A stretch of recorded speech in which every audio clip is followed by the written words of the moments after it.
Genesis 3 from the ESV Bible. Genesis 3, the fall. Now the serpent was more crafty than any other beast of the field that the Lord God had made. He said to the woman, "Did God actually say, 'You shall not eat of any tree in the garden'?" And the woman said to the serpent, "We may eat of the fruit of the trees in the garden. But God said, 'You shall not eat of the fruit of the tree that is in the midst of the garden, neither shall you touch it, lest you die.' But the serpent said to the woman, 'You will surely not die, for God knows that when you eat of it, your eyes will be opened, and you will be like God, knowing good and evil.'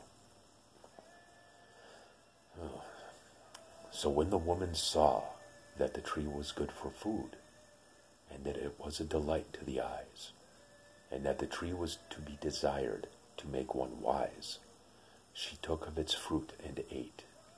And she also gave some to her husband, who was with her, and he ate. Then the eyes of both were opened, and they knew that they were naked. And they sewed fig leaves together, and made themselves loincloths. The fall indeed. And they heard the sound of the Lord God walking in the garden in the cool of the day. And the man and his wife hid themselves from the presence of the Lord God among the trees of the garden. But the Lord God called to the man and said to him, "Where are you?" And he said, "I heard the sound of you in the garden, and I was afraid, because I was naked, and I hid myself." He said, "Who told you that you were naked? Have you eaten of the tree of which I commanded you not to eat?" The man said, "The woman who you gave to me to be with me, she gave me fruit of the tree, and I ate." Then the Lord God said to the woman, "What is it that you have done?" The woman said, "The serpent deceived me, and I ate." The Lord God said to the serpent, "Because you have done this, cursed are you above all livestock, and above all beasts of the field. On your belly you shall go, and dust you shall eat all the days of your life. I will put enmity between you and the woman, and between your offspring and her offspring. He shall bruise your head, and you shall bruise his heel." To the woman he said, "I will surely multiply your pain in childbearing. In pain you shall bring forth children. Your desire shall be contrary to your husband, but he shall rule over you." And to Adam he said, "Because you have listened to the voice of your wife, and eaten of the tree of which I commanded you, you shall not eat of it. Cursed is the ground because of you. In pain you shall eat of it all the days of your life. Thorns and thistles it shall bring forth for you, and you shall eat the plants of the field. By the sweat of your face you shall eat bread, till you return to the ground. For out of it you were taken, for you are dust, and to dust you shall return." The man called his wife's name Eve, because she was the mother of all living. And the Lord God made for Adam and for his wife garments of skins, and clothed them. Then the Lord God said, "Behold, the man has become like one of us in knowing good and evil. Now, lest he reach out his hand and take also of the tree of life and eat it, and live forever." Therefore the Lord God sent him out from the Garden of Eden to work the ground from which he was taken. He drove out the man, and at the east of the Garden of Eden he placed the cherubim and a flaming sword that turned every way to guard the way to the tree of life. You know, it's almost painful to read.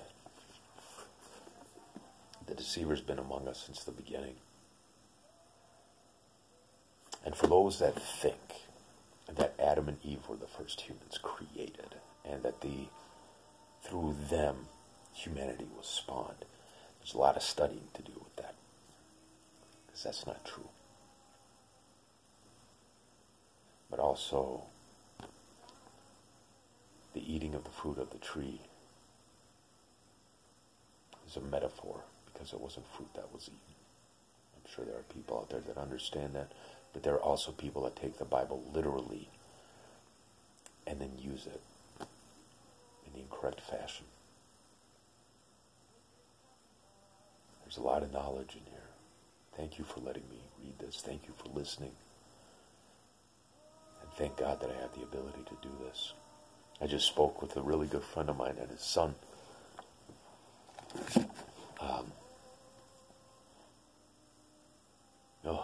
I get the shivers because I briefed his son on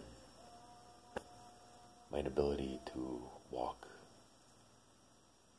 after I got out of ICU, the heavy brain damage I'm supposed to have right now.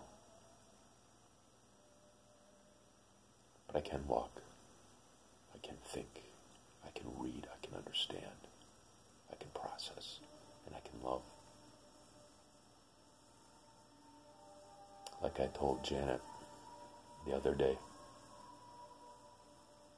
I told my brother, my middle brother, Miros as well, and my excellent friend and brother, dear brother, Edward, the old me that was formed through alcohol and drugs from the age of 15, 14,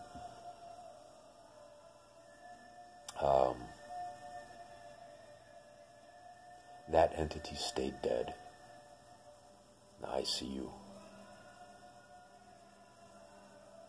I was reborn there, and now I'm learning. And it's all because of this universal consciousness that has my best intentions at heart, that I happen to call God. I love you, and thanks for listening to me again.